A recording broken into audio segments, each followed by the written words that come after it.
Welcome to the Eating at a Meeting podcast. I'm your host, 𝗬𝗂cie 𝗃𝗃, dietary needs expert, certified meetings manager, certified food protection manager. I have searched the globe to find people and businesses who are creating safe, sustainable, and inclusive food and beverage experiences for their employees, guests, and communities. In each episode, you will find authentic conversations about how food and beverage impacts inclusion, sustainability, culture, community, health, and wellness. I know that sounds like a lot, but we're going to cover it all. Are you ready to feed engagement, nourish inclusion, and bolster your bottom line? If so, let's go. Hey, everybody, and welcome to Eating at a Meeting. This is my final episode for Food Allergy Awareness Week this week, and I have the distinct honor of having this wonderful woman next to me here to chat with us today. Her name is Sung Poblete, PhD and registered nurse, and she is the CEO of 𝗲𝗿𝗄, which is the Food Allergy Research Education nonprofit organization that advocates for food allergies within the United States and globally, I'll say. So hello, welcome to the show. Hello there, Tracy. Thank you for having me. I have a little bit of a glow because I'm fresh off a vacation from Curacao, and I'm so excited to be on this show to advocate for our community. Well, thank you so much. I wish I was at that vacation with you. So, okay, I want to start off with, how did you get to 𝗲𝗿𝗄? You're a registered nurse. You used to work for the cancer organization as well. So how did you come to 𝗲𝗿𝗄 and focusing on food allergies? It's been an interesting road. The cancer organization, Stand Up to Cancer, I was their first CEO, and we created an incredible organization where we raised over $850 million for cancer research and really accelerated the pace of new treatments for cancer patients. I myself, touched not only by cancer, but by food allergies. Oh, wow. I have, adult onset food allergies. So I wanted to take what I learned from my cancer world and bring that to food allergies so that we too can accelerate the pace of new treatment opportunities for our 33 million community members afflicted by food allergies. So here I am.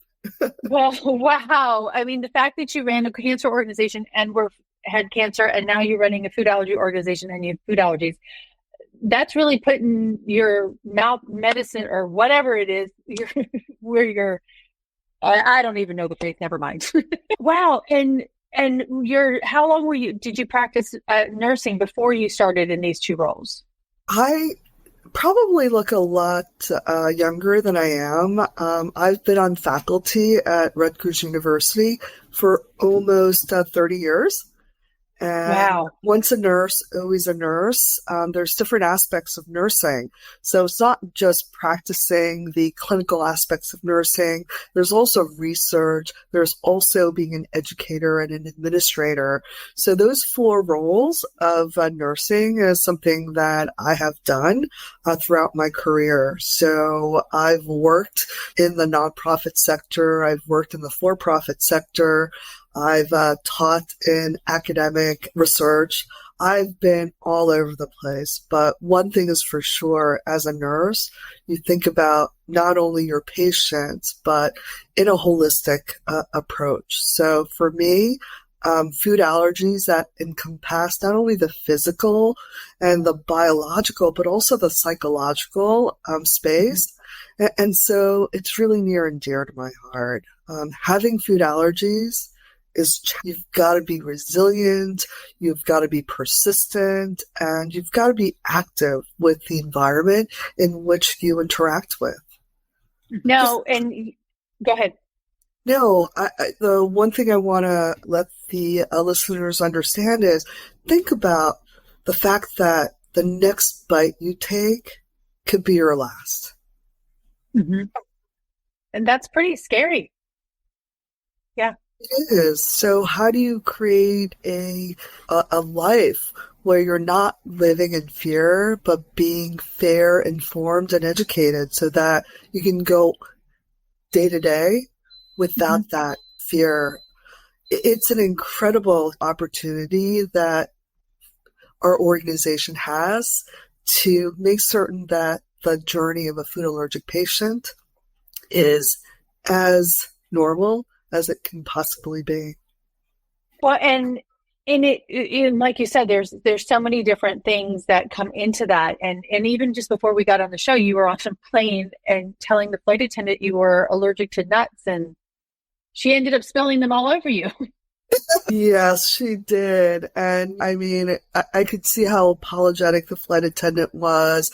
I got a hot towel so I can just wipe that off of my chest. And thankfully, I didn't have an anaphylactic reaction. But imagine when you're thousands of feet above air, what if I didn't have my EpiPen with me, a epinephrine auto-injector?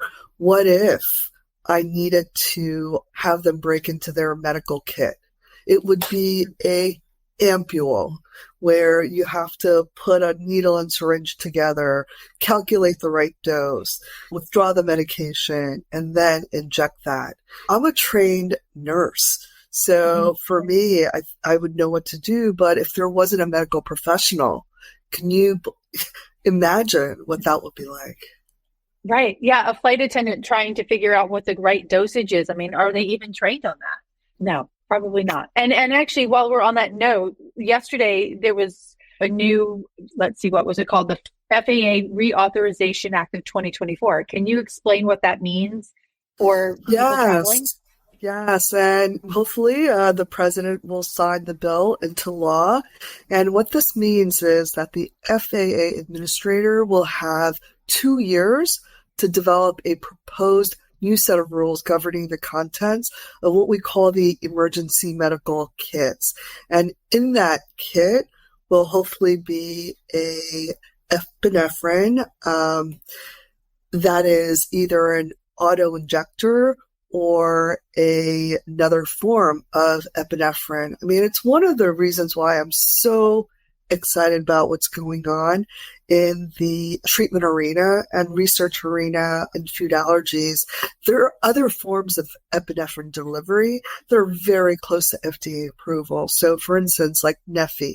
Can you imagine a nasal spray that delivers your epinephrine when you're having a anaphylactic shock? I mean, we say epi fast, epi first, but with the needle, there's a lot of hesitancy, right? Amongst children, especially, and some adults. I mean, the joke in my family is, oh, Sung loves to give injections as long as it's not to herself, which is true, right? If someone needs an injection, I'm right there. But, you know, I do have that sense of, oh my God, I have to stick myself. So having alternative delivery methods is going to be incredible. Yeah, I mean, and that's similar to what they do for Narcan, right? Or that it is. That same delivery. Yeah. And it's simple. And once you're shown how to utilize it, I think that the flight attendants will have a really easy time assisting in times of medical emergencies up in the air. And by the way, even the epinephrine auto-injectors, when lay individuals are administering it, they sometimes inject it in the opposite side, so they inject it in their thumb. Yes. So hopefully, with these new innovations, we'll be able to avoid some of these mishaps. Yeah, I mean, then you're wasting all that medicine on the wrong person, right? And not saving a life. I'm very excited. Next month, I'm doing a program in San Antonio, and I was talking to the security department about their response for food allergies. And because we actually have somebody who's anaphylactic to nuts, and so we're eliminating nuts from our entire program. And he's like, Tracy, every member of my team is trained on how to administer epinephrine, and we have epinephrine on site, which I've never heard a security team tell me that. And so I about jumped out of my chair and hugged him, because that's the first hotel that I know of that has it. That's really incredible, Tracy, because that's what we call stock epinephrine, where the epinephrine is not specific to an individual. but it's stocked in case someone has an anaphylactic reaction. And kudos to that security team. Wow. Yeah, I'm very excited about that. Okay, so let's jump back a little bit. And can you tell everybody about FAIR? You're the CEO of FAIR. Tell us about, I've been working with FAIR since 2013. I did some walks down in Atlanta, managed the food allergy walks down in Atlanta. But tell everybody what FAIR is and what you're doing right now. Food allergy research and education, that are known as FAIR, our mission is really simple. We want to improve the quality of life and health for those individuals that are afflicted by food allergies by incorporating what we call transformational research, education, and advocacy.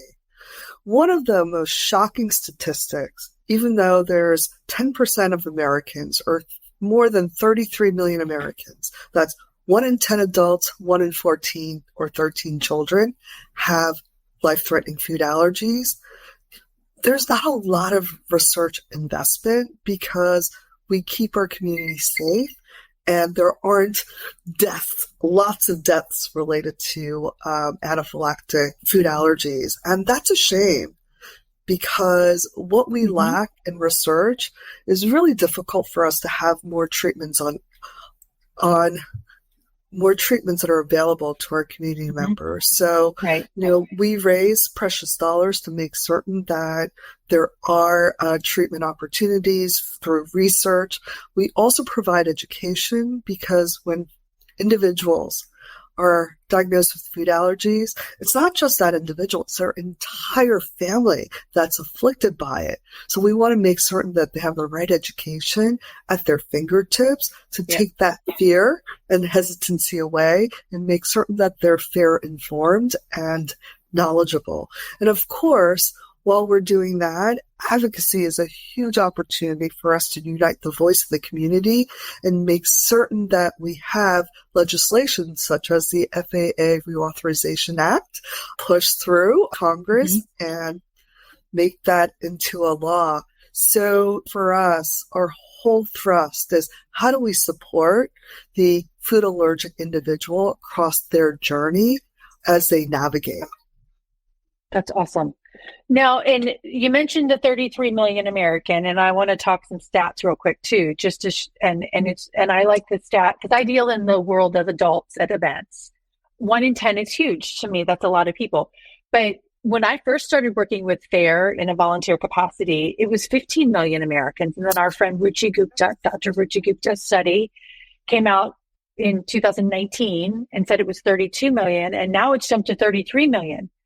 And that's staggering. And 26 million of them are adults, which is very staggering to me. So what are some other stats that, and I like the idea of the stats to show people that there's opportunity with this, not to be scared of our stats, but to say, hey, let's feed these people. It's, first of all, I call food allergies a silent public health epidemic, right? An epidemic is more than 1 million. We're at more than 33 million. And it's a silent epidemic because most people think life-threatening food allergies, it's a diet. Well, no, this is a disease of the immune system. So this is one of the diseases where it is increasing and growing by leaps and bounds. He did a study several years ago, and what they found when they analyzed the time period of 2007 to 2021, the increase in food allergies was by 50%. What other disease in the United States has had that increase? While all the other disease statistics are going down, food allergies is going up. And one reason for that is, even with 33 million Americans with food allergies, the National Institutes of Health budget for food allergy research is $75 million a year. Wow. That's not a lot. Nothing burger. Yeah. Right. Yeah. Yeah. Wow. And we need to change that. We do. Yeah. I mean, and I think I was talking with one of your colleagues too. I'm like, it's like we need a Michael J. Fox of the world to help with that incident. And maybe you're that person, right? But it's it is staggering because we do need to find solutions to this, and which is probably a whole nother convoluted question about how our food is grown and all of that stuff. But is the stuff that FAIR is doing, are you seeing impact with the advocacy efforts? We definitely are. And this three-pillar approach of research, education, and advocacy, these three strongholds go hand in hand to support the journey of a food allergic patient.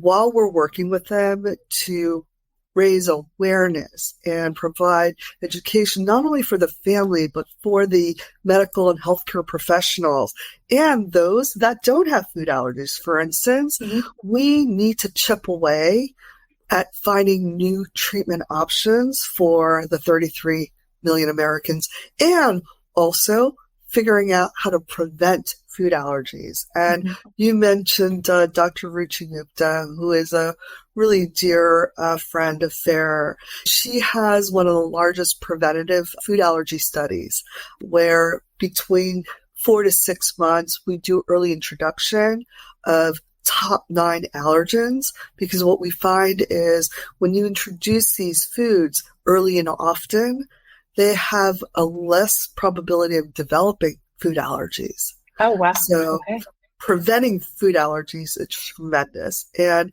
recently we had a huge win for our food allergy community when we had Xolair approved for the food allergy indication.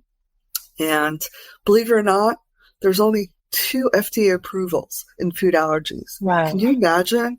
One is only for peanut allergies, and then most recently Xolair. Wow. We need a lot more of that. Yeah. We do. Okay, so I kind of want to jump on that because you have adult onset food allergies. So if we're doing early introduction of this into children, how will that end up precluding adult onset, or is that still something? I mean, our bodies change and things happen. So the fact that there's 26 million adults with food allergies, how do we prevent that? Tracy, the only way to figure out an answer for this, we have to invest in research. We need science to help us figure out what is happening in our immune system. And how could we prevent this and stop this incredibly challenging disease from taking over? I think all of us saw the incredible opportunity that cancer immunology did, right? It's the new pillar in treatment for the cancer armamentarium. We've had surgery since the BC days, right? You can see in the Egyptian tombs where they carved out tumors, radiation therapy, chemotherapy, and then within the last 13, 14 years, we had this immunotherapy as another pillar. I think in food allergies, we need that kind of incentive. And we're going to get there because we are the largest team that no one has heard of. Can you imagine? We're a team of 33 million Americans strong. And we are relentless, and we're vigilant, and we are resilient. If we can figure out a way to come together, I mean, if every food allergic individual donated $10, if every friend, ally donated $10, we would have enough money to solve for this. And that's my goal, and that's like my dream. If we can get enough funds to have the best and the brightest scientists help us figure out the food allergies and unlock the secrets of this, wow, that will be amazing. Allergy Table on Instagram is like, yes, with an exclamation point. Yes. Let's do this. Let's do this. Yeah. So one of the things too that comes with food allergies, and I want to jump back in a few minutes, you talking about adult onset.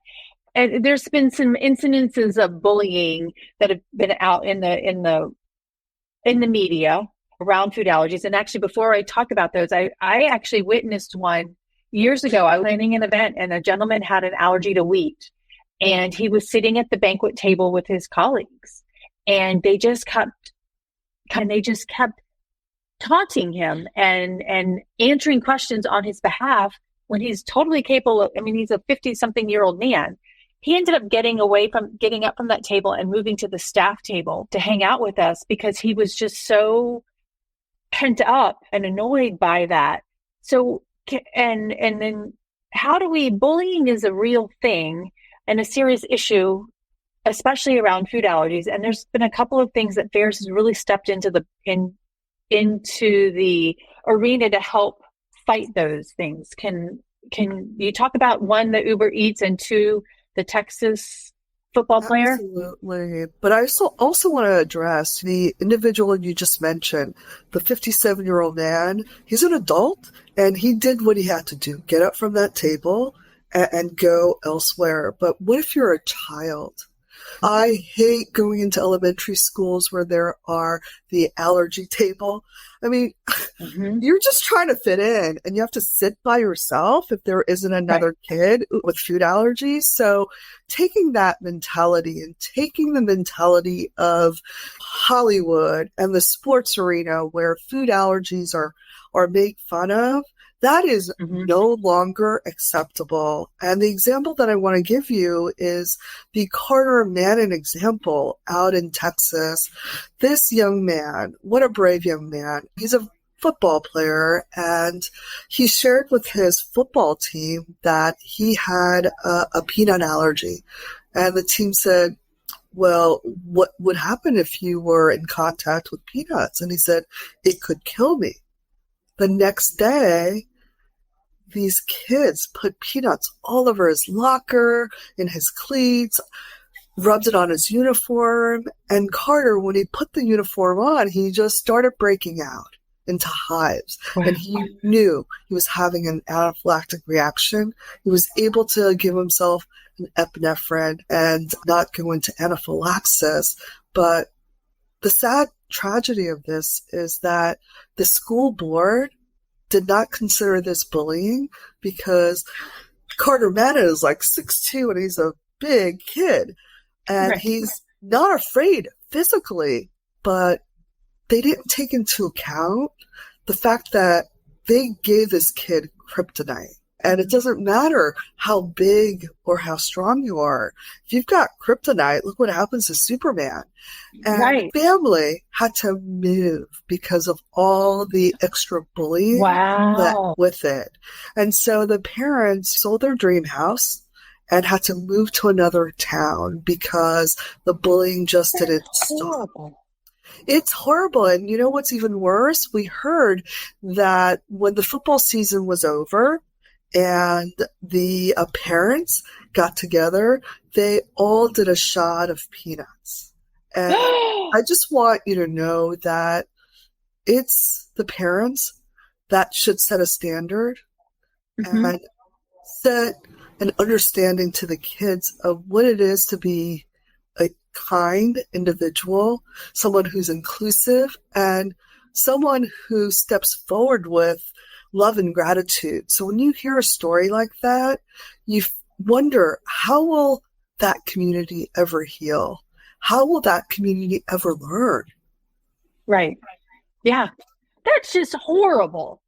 It is horrible. It really is. And I did hear that the kid who instigated the bullying, he had won a scholarship, football scholarship to, I believe, University of Texas, and that scholarship was rescinded. And that's awesome. Even with that lesson, you think about the balance. Here's a kid who probably did something that he shouldn't have done and understands that now, hopefully, but to have his entire life affected, that's a travesty too. And instead of the community coming together to create a teachable moment, they do peanut shots. So I'm devastated by how all of this unfolded.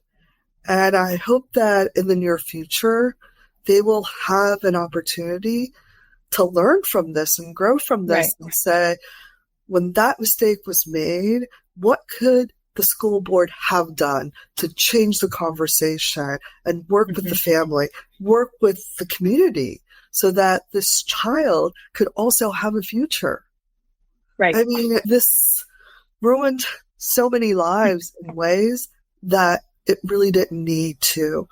And I'll stop there.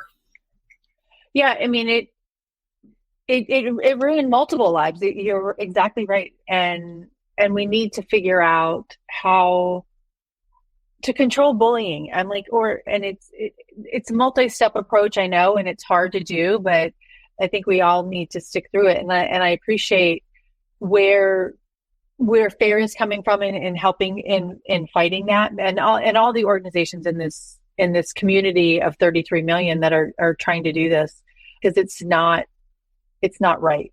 We want to just live and eat and not die. And like you said earlier, and like your next bite could be your last. Yeah.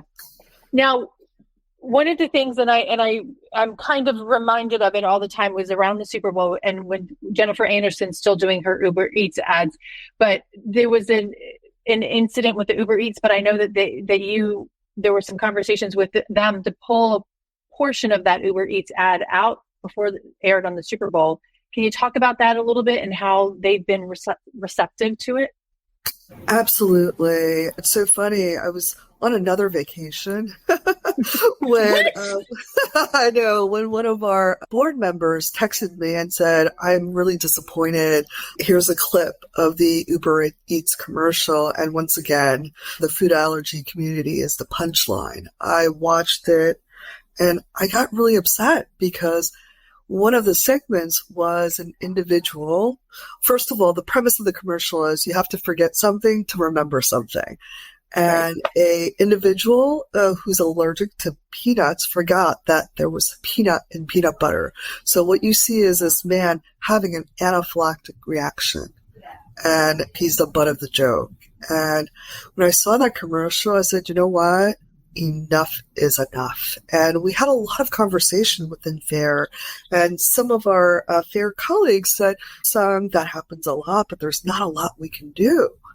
And I said, wait a minute, are you telling me that we can't do or say anything about this?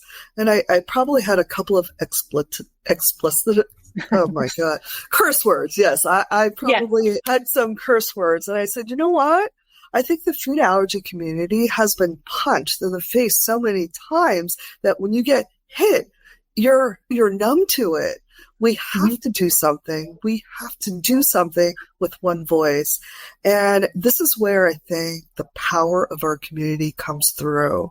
And we didn't want to create a hostile moment because we wanted to gain Uber as an ally and a potential champion, right? Why be adversarial when you can create a teachable moment and get them on your team of 33 plus million?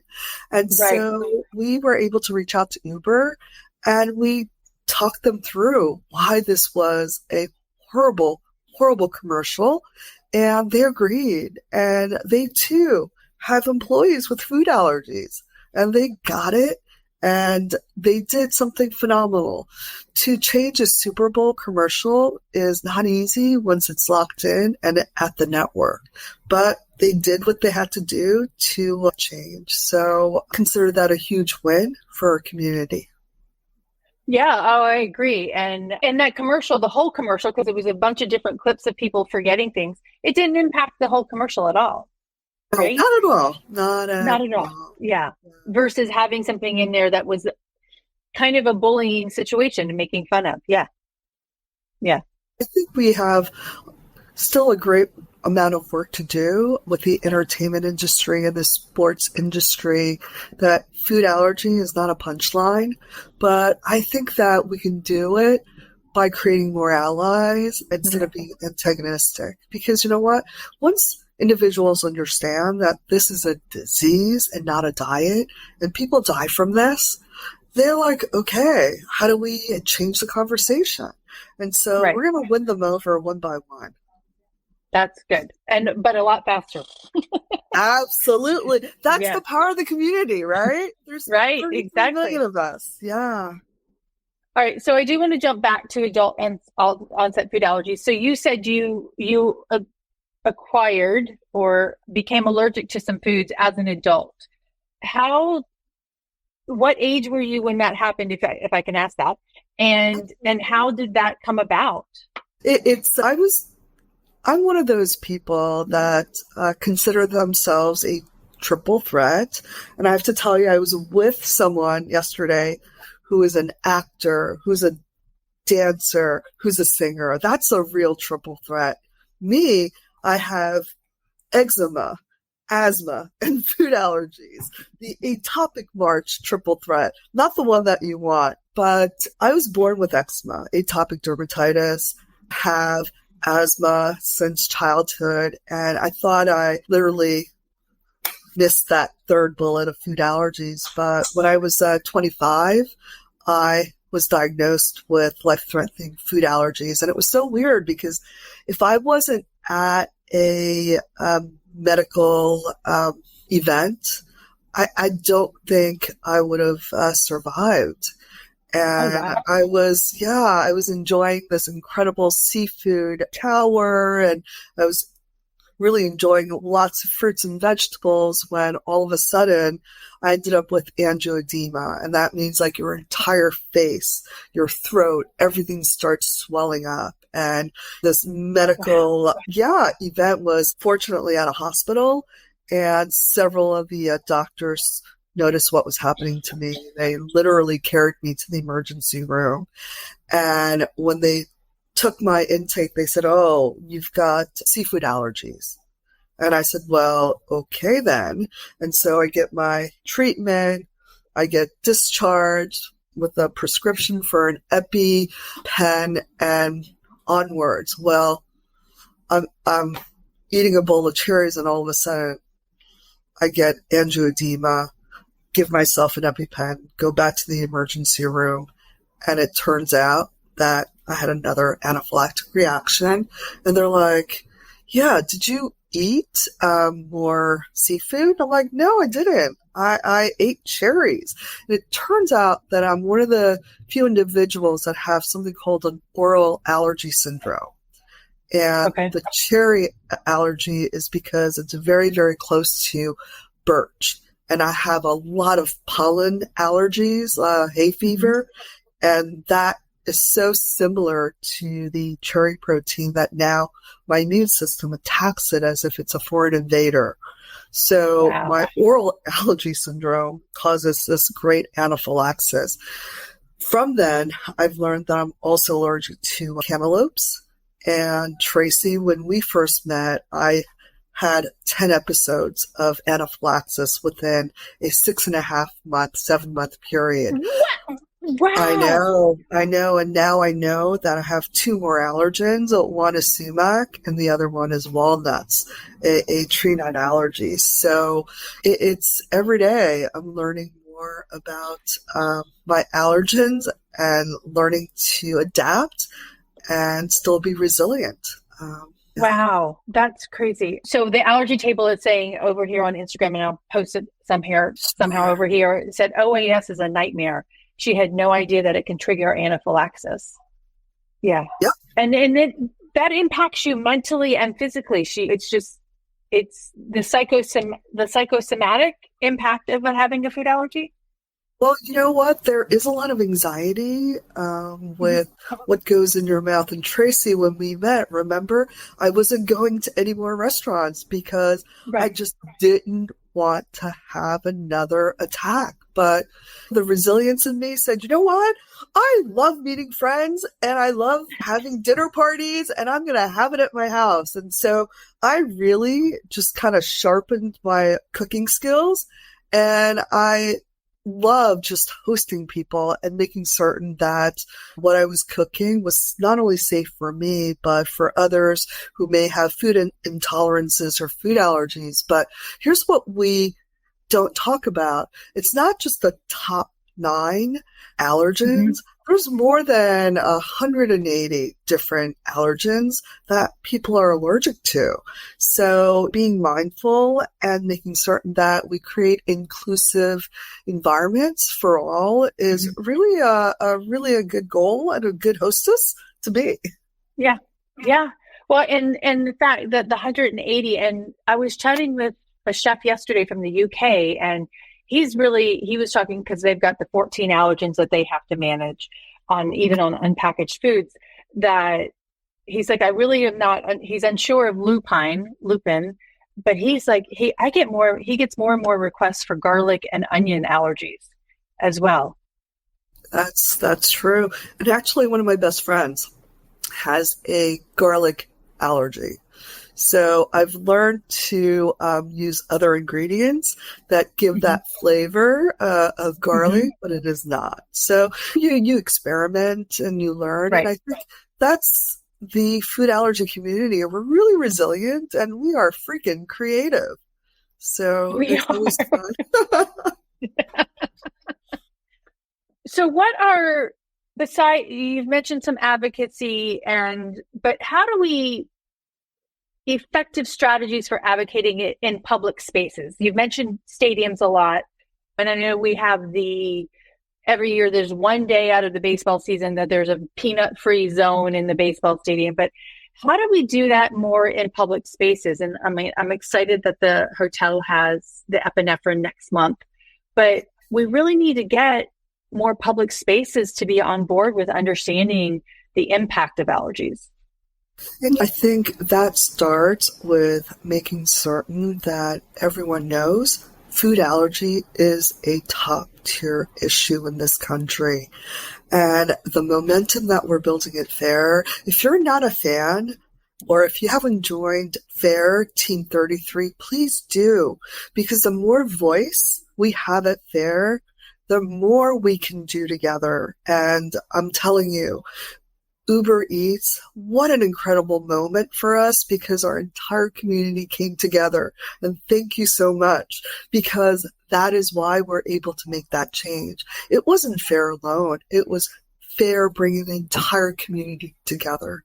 And that one strong voice did what we had to do. So if we could converge and become that one strong voice every single day, I promise you, I will help change the world with you. I love that. We just had Debbie Bruce from Canada join us on here on Instagram as well. What was my next question? The misconceptions around food allergies. And you said it a couple of times, it's not a disease, or it's a disease, it's not a diet. Are there any other misconceptions that you've seen and that you're fighting to change around food allergies? And I think people think food is the enemy. It's not. It's the disease. And I want to bring a more joyful spirit to the food allergy community with food, right? Let's fight the disease. And this is why research matters. And the more we raise in terms of research, the better.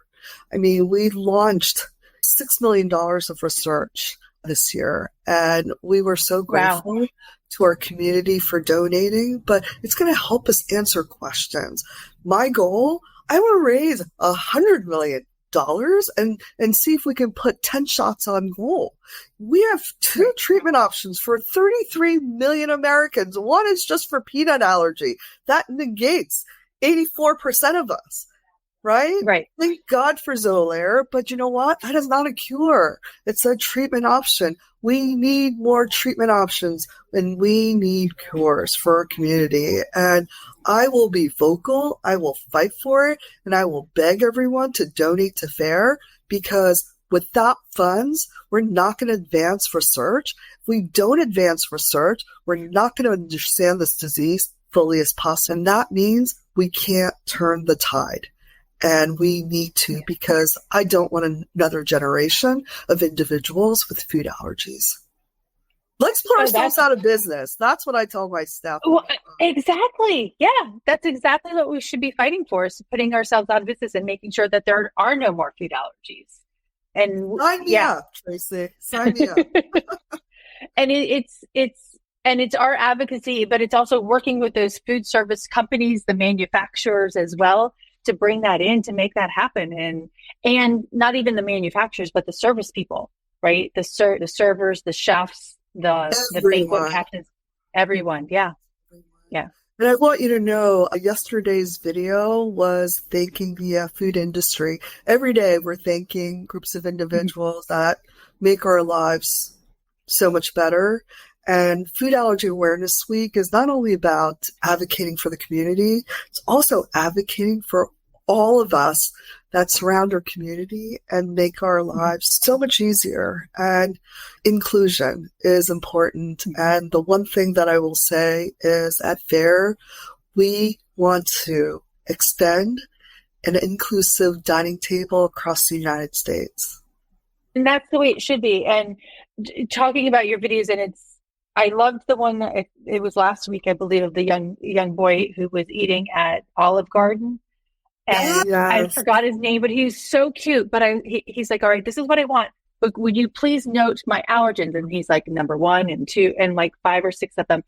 But just his composure and how he trusted himself to talk to the server. And I now I'm going to cry. But the fact that the server, the tone of the server's voice was very open and welcoming and understanding that. And hopefully that was not canned, right? But we all need to be able to be that confident and that sure of ourselves to advocate for ourselves. You're absolutely right. When I saw that video, I said, oh, there's the next CEO of FAIR. Yeah. These kids are, Yeah. Resilient. So how, resilient. very, very resilient. And you're resilient if you had 10 anaphylactic reactions in 6 months. You're not stopping. No, but this is life, right? And I've got to be honest, food is not the enemy. I am such a foodie and I love food. I hate the disease. I really do. But I also know that with enough funding, we've got some incredible immunologists that can really help us understand and come up with new treatment opportunities. And that's where I'm at, the future of where I want to be. Food allergy free. So let's go, people. Yeah. Let's go. Exactly. Okay. So I know you're doing a virtual walk this month, but how else can people get involved with FAIR? Please register, sign up, and like what we do, and be a voice with us when we post, because when we show strength in numbers, everything and anything is doable. And we do this for our community, and I do it for myself as a member of the community, but one strong voice will defeat anything and everything in our path. So please like us on Facebook, Insta, TikTok, LinkedIn. Just be a part of our community and let's tackle food allergies together. Yes, ma'am. I like that. And here's the Insta on all of it is just food allergy. That's the handle. It's easy, right, to follow. And foodallergy.org. Two final questions for you. As a person, an adult with food allergies, how can we, when we're sitting down to that table and trying to be inclusive, and actually somebody just commented in here before I ask, I would love to see that video of the youngest guest at Olive Garden. Can you point me to it? Yes, Mary, I will send that to you. I will post it here in the chat. It was great. When you're dining out in that inclusive table, what are the ways that you, similar to that young man, what are the ways that you advocate for yourself, especially going to conferences, right? And like where you first had your first anaphylactic reaction. Going forward, what do you do to advocate for yourself in going out and attending conferences like that? I'm always good about letting everyone know what I'm allergic to ahead of time, and so they can accommodate me. But you know what? I'm an adult and I'm very independent, so I'll look around, and if I see cantaloupes in anywhere near a which is salad, on every event, Bob Bang. I know. I just avoid it, and I bring my own food, or I will go and get something else. Very independent. I'm so used to doing it, but when I'm out to dinner and we have a table of individuals with multiple food allergies, we're really kind to one another. And I guess that's why we've been lifelong friends. We make certain we don't order that allergen on any of our meals so that we do what we normally do, go into each other's plates and taste. So that's actually a really great idea. Yeah. And your friends let you eat off of each other's plates. Yeah. Oh, come on, right? We are foodies. And so when we're at these incredible restaurants, you've got to taste everything, right? And that rule that I have with my friends, not ordering each other's allergens, just keeps us even closer. We're like in a little club. And so when we order for the table. Here are our allergens and we can't eat this. And so none of us get that. Yeah. Oh, that's a great little group of friends because everybody will like, oh, I still want to eat my shellfish or whatever. And the allergy table, I asked server to make my food and be a food for my allergens so we can share, and my best friend food for my allergens so we can share. So yeah, it's more people are doing it. Yes. Hey. And then I'm actually advocating, I'm telling meeting planners and chefs, I'm like, design your event menus free of the allergens. So those individuals don't have those challenges coming through and participating in those food functions. So, yeah. Okay. So, well, actually, I am actually, because I was scrolling to find that little video, but you all had a Super Bowl champ just sign up with you all, right? Yes.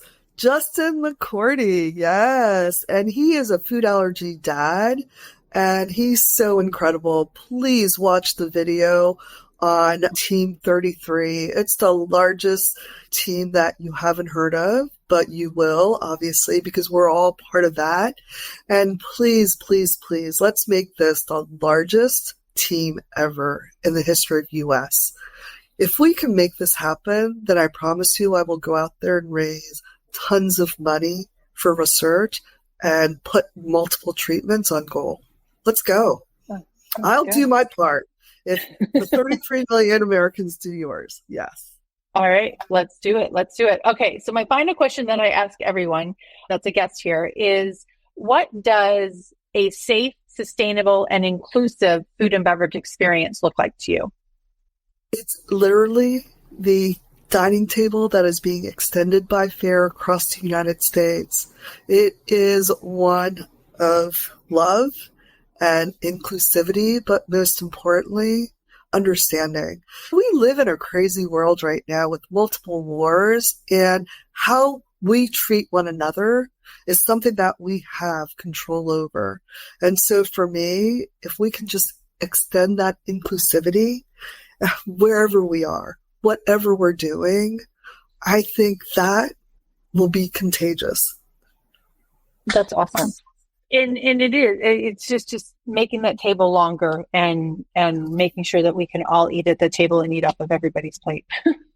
Sung, I so appreciate you and for joining me here and for advocating for us, including us, you and I. And I think your voice, because you're a person with food allergies, adds a whole nother level to that advocacy work and real life experiences. So thank you for sharing those with us.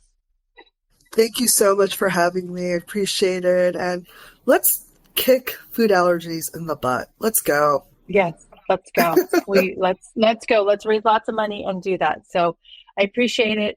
Everybody, thank you for tuning in. We had quite a few people on Instagram and some people here on LinkedIn and Facebook watching us. So thank you so much for tuning in. This is the last episode for Food Allergy Awareness Week because I got to get on the road tomorrow. But the advocacy continues on the 29th of this month. I'm actually talking about celiac disease because it's always also Celiac Disease Awareness Month with ภิļhika 𝗀𝗻𝗃 from Celiac and Beast. So stay tuned from that. And until then, stay safe and eat well. Thanks for listening to the Eating at a Meeting podcast, where every meal matters. I'm Tracy Stuckrath, your food and beverage inclusion expert. Call me and let's get started right now on creating safe and inclusive food and beverage experiences for your customers, your employees, and your communities. Share the podcast with your friends and colleagues at our Eating at a Meeting Facebook page and on all podcast platforms. To learn more about me and receive valuable information, go to tracystuckrath.com. And if you'd like more information on how to feed engagement, Nourish inclusion and bolster your bottom line. Then visit eatingatameeting.com.